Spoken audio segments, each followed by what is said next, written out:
Bonjour Jean-Pierre Blimaud.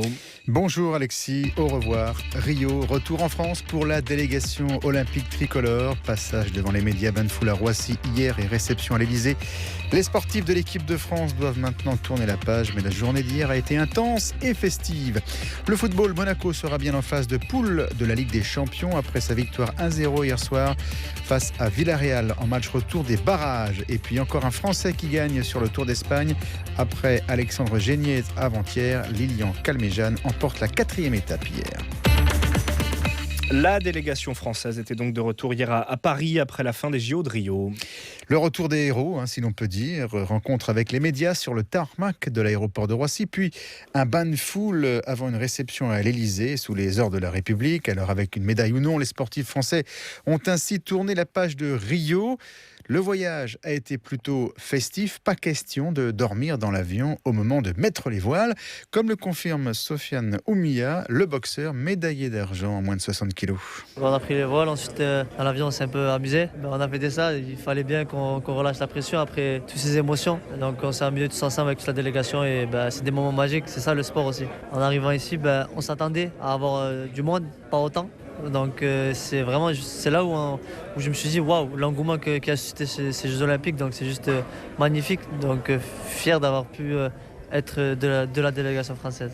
Alors un passage obligé, une tradition aussi, la délégation française reçue à l'Elysée, c'était hier soir avec François Hollande. Photo de famille traditionnelle, réception officielle, mais après tout cela, il va bien falloir revenir dans la normalité. Les JO, lorsqu'il y a une médaille au bout, c'est une page à tourner qui peut paraître difficile, tout comme le retour à la vie normale.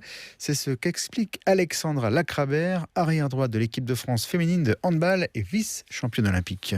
J'ai l'appréhension parce que ça fait quand même 2 mois où on a vécu ensemble, on a vécu des émotions multipliées par 10 000.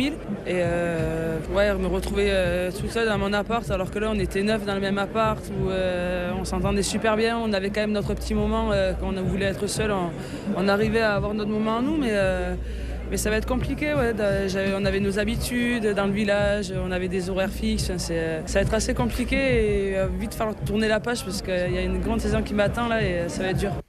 Alors Teddy Riner, le porte-drapeau de la délégation française, a transmis les couleurs tricolores à son homologue des Jeux paralympiques, qui débuteront le 7 septembre toujours à Rio.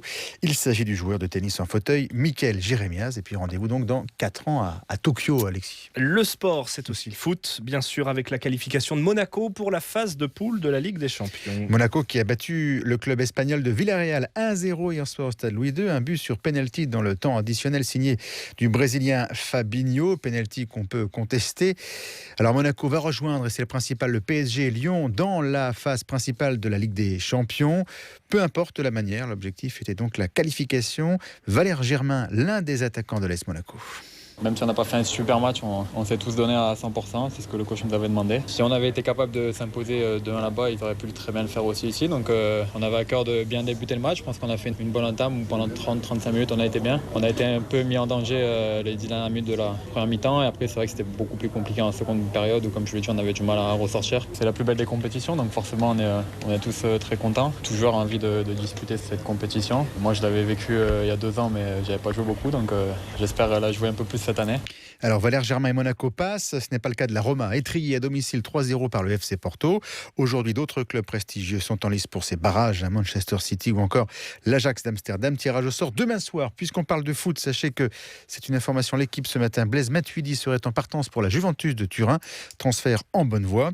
La Coupe de la Ligue, 2 clubs de National qui éliminent 2 clubs de Ligue 2. Châteauroux va gagner au Havre et le Paris FC va éliminer Lens après les tirs au but. Sochaux, Laval-Auxerre est clairement également qualifié. Enfin le cyclisme, victoire sur le Tour d'Espagne pour Lilian Calmejane, 23 ans, première grande victoire pour sa première participation pour ce jeune coureur. Déjà hier, un autre Français s'était imposé. Merci Jean-Pierre Blimaud.